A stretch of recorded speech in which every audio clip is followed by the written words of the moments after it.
Hey, hey, hey, what's up, everybody? Keith with MJKL Speedworks. We're 85 southbound, y'all. Let's get it. All right, so I didn't go Black Friday shopping because I didn't really think there was anything worth buying. I got to get a new iPad, but there was no good deals on iPads, really, so I ain't going out there dealing with them crowds. But I do constantly scour the internet for parts because I'm a cheapo and I want to buy new stuff. So I always look for anything that I don't have yet. I don't have certain parts like a starter, alternator, water pump, accessory drive, a transmission, a converter. I haven't bought the turbo yet. I haven't bought all the feed stuff, the return stuff, the fuel system. I haven't bought any of that yet. I've been kind of waiting, biding my time. Stuff's kind of expensive, so I want to buy stuff in stages.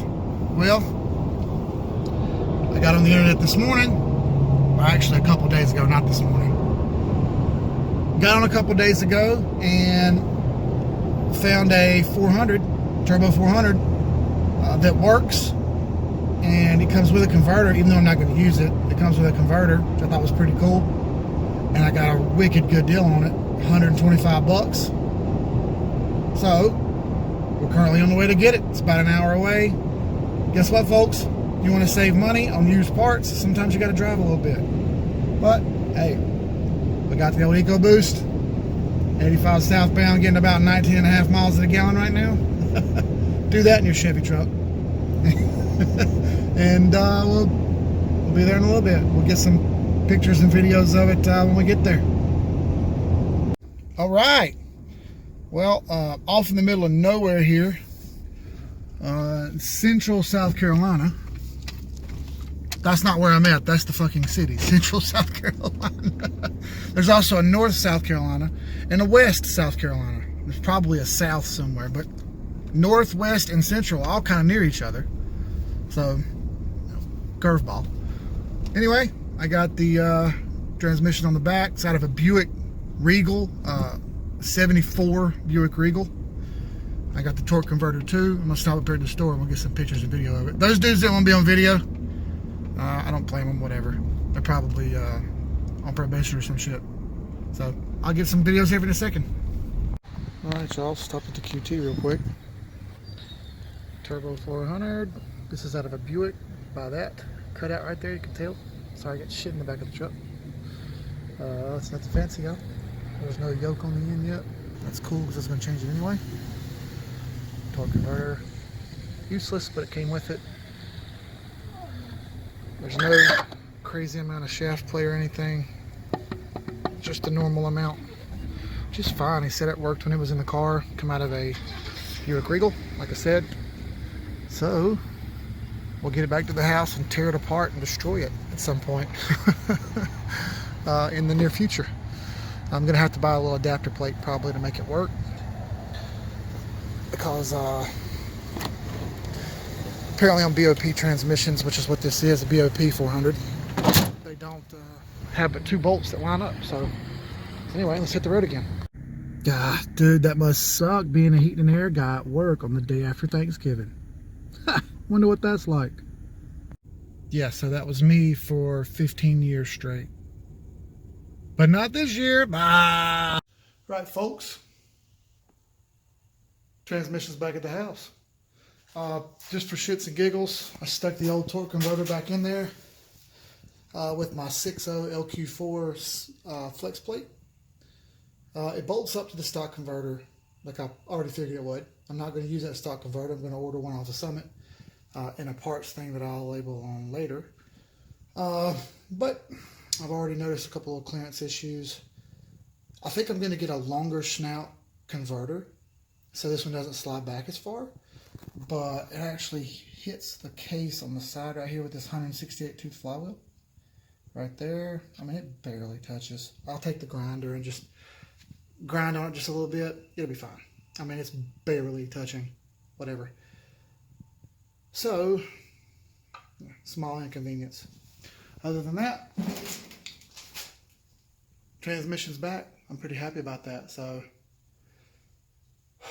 want to go over some stuff I've bought, and we'll be right back. All right, got out the old whiteboard here. Let's make some marks and see what we find out.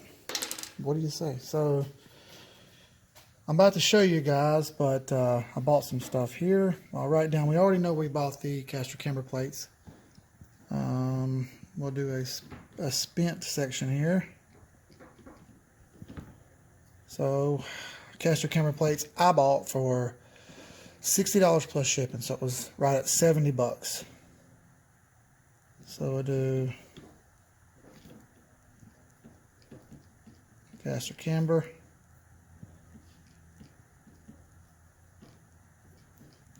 And I know, all right, in red here what we spent, just like in real life. Oh, that pen sucks. It's still red, so we're gravy. All right, now I just told everyone that I bought that Turbo 400 with a torque converter that I'm not going to use, but it came with it. I bought that for $125.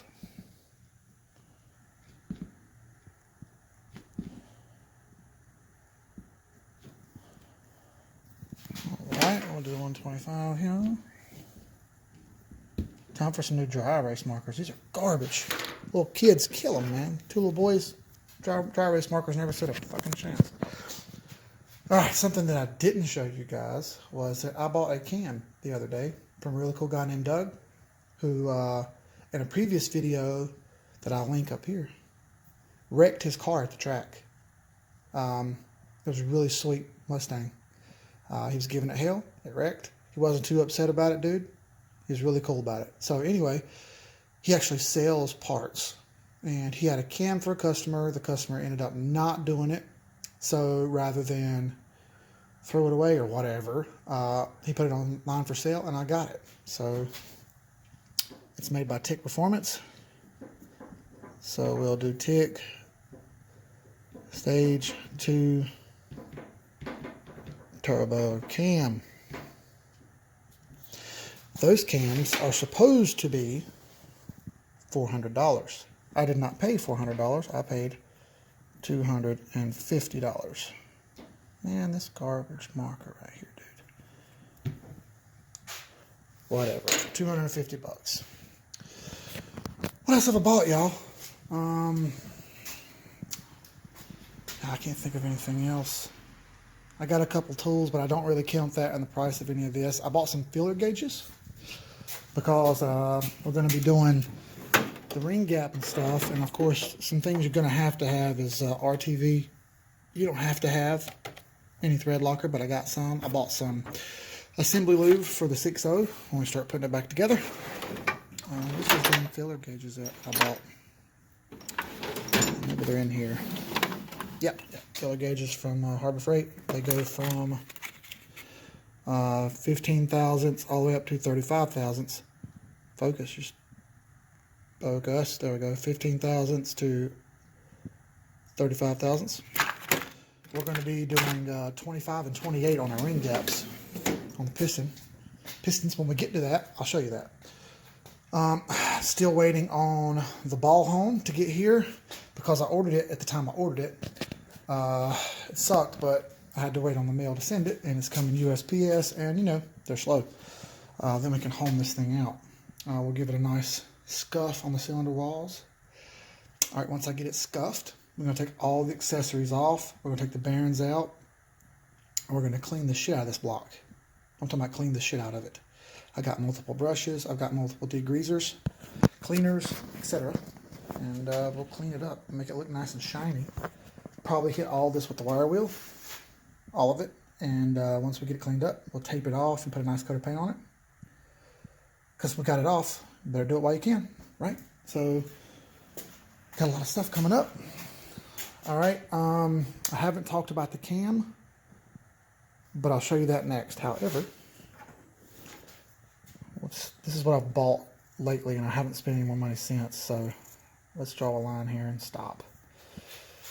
All right, well, so at a previous video, and I'll also link up here, I went over how much I'd spent so far, and I have saved receipts that I had from people when I went and bought this stuff. I actually took a receipt book with me and, you know, had people legit write me receipts. Except Doug. Doug's a cool guy. All right, so I'd already spent, let's see if this marker will write, $18.50.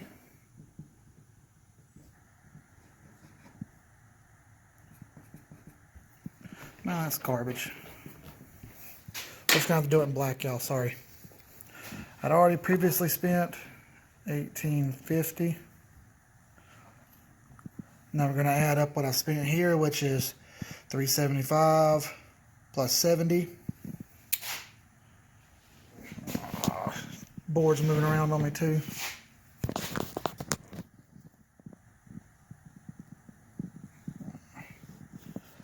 I wish I had a way to set this camera up, but I don't. Hang on a second. All right, move some crap out of the way underneath the board. Now we'll move so much. So these three parts together were $375 plus 70, $445. $445. Add this up. That should be $22.95.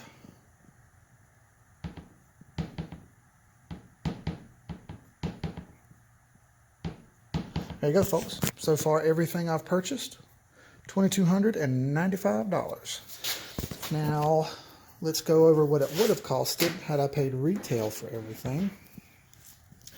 Those caster camera plates that I got are UPRs.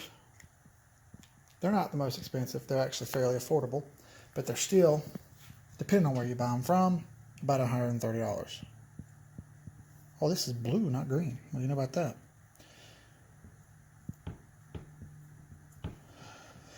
All right, transmission now. You guys can have them built. And it's going to cost you a pretty penny to have it built, but you can have it built.